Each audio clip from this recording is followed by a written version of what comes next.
I've always loved long car rides. Even as a child, I was thrilled at the notion of relaxing in my seat while the outside world whizzed by me. This enjoyment didn't decrease through my adolescence. In fact, it only grew. By the time I had received my driver's license, I was embarking on small road trips every few months. They were simple explorations, a nearby campground or a friend's house, but it gave me a feel for it. I had always simply slept in my car on the trips, since I didn't find it necessary to spend my money on some crummy, overpriced motel. Besides, at that time, I could barely afford rent. I had become decently skilled at it, spotting places to sleep, creating makeshift tables and beds, properly insulating my car in the winter months. All became second nature to me. I had never felt unsettled, sleeping in my hand-me-down 2003 Chevrolet Impala while the night sky turned to dawn. Instead, I found it serene, waking up to whatever picturesque landscape surrounded me. But my opinions have greatly changed from then. I doubt I'll be sleeping in a car anytime soon without the protection of a firearm. It all started when I decided to pay my parents a long-awaited visit. We were very close in my childhood, but we had grown apart when I moved 3 states away for college. I called them, and I arranged to see them the following weekend. I received time off my work and began planning my route. I would be traveling from my apartment in Washington to their lovely 3-story house in California. I planned to sleep in my car around the halfway mark and then arrive at their home that afternoon. I packed my things and set off on the road early the next morning. I spent most of that car ride jamming out on my rock collection and investing myself on audiobooks and podcasts. As the sun faded behind the surrounding mountains, I began to search for a secluded area for me to park. After several minutes of looking, I found it, an old, abandoned rest stop surrounded by tall trees in the thick, mossy Oregon foliage.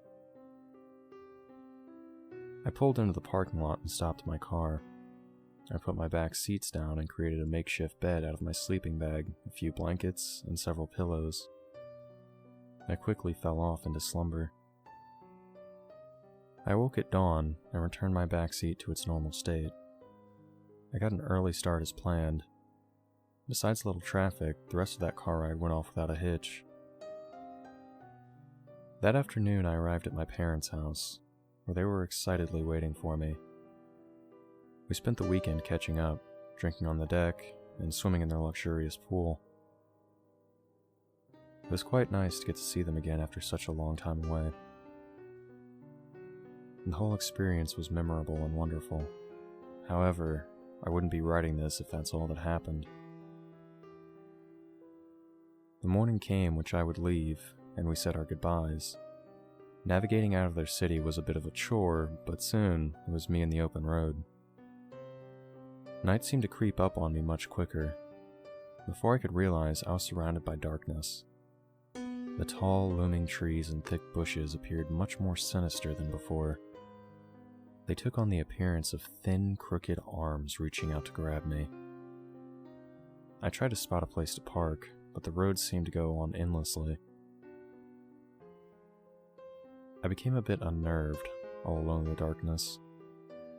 Sometimes, I swear I saw dark figures in the bushes and hiding behind trees. I chalked this up to my exhaustion and tried to put it out of my mind. I still stayed wary and would glance behind the seats every few minutes. Finally, I spotted an upcoming pull-off which I gladly took. At this point, I hardly cared where it went. I just wanted to get off that seemingly endless road. It led me to a desolate back road that seemed to not have been inhabited in years. I slowed my car down and parked on the roadside. I repeated my usual routine of creating the bed. I laid down to rest and closed my eyes. Exhaustion overcame me and I quickly drifted into sleep.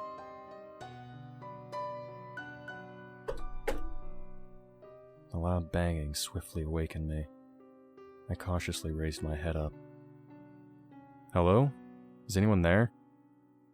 "Hello. "Is anyone in there?" an almost inhumane voice asked. I said nothing, too enveloped in fear to respond. "I'm just looking for directions to the nearest town," he continued. I was about to say something, but then I thought to myself, why would someone be out this late on some deserted back road in Oregon?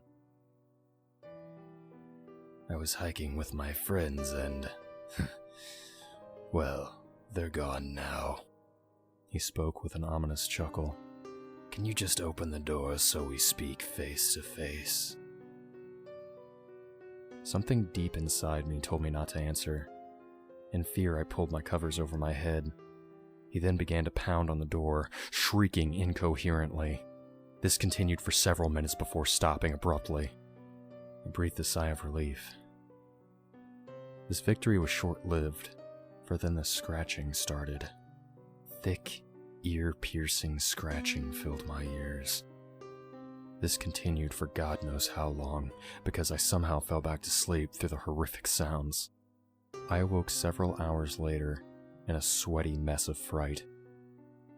Light rain poured down outside my window. I wasted no time getting back on the road, for I had no intention of sticking around that dreadful place.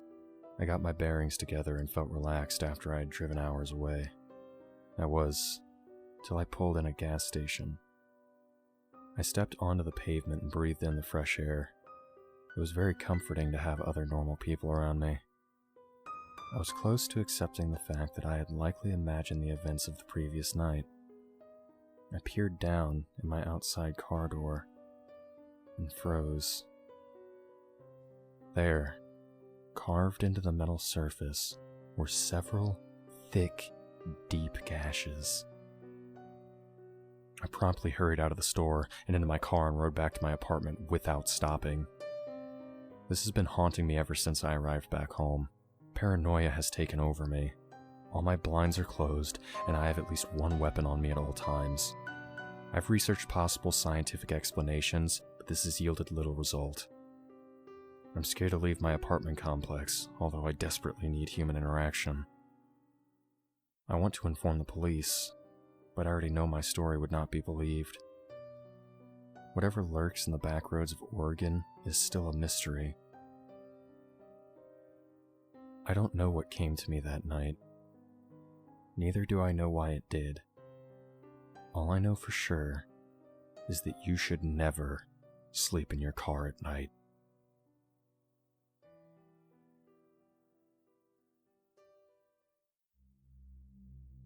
Chronicler here.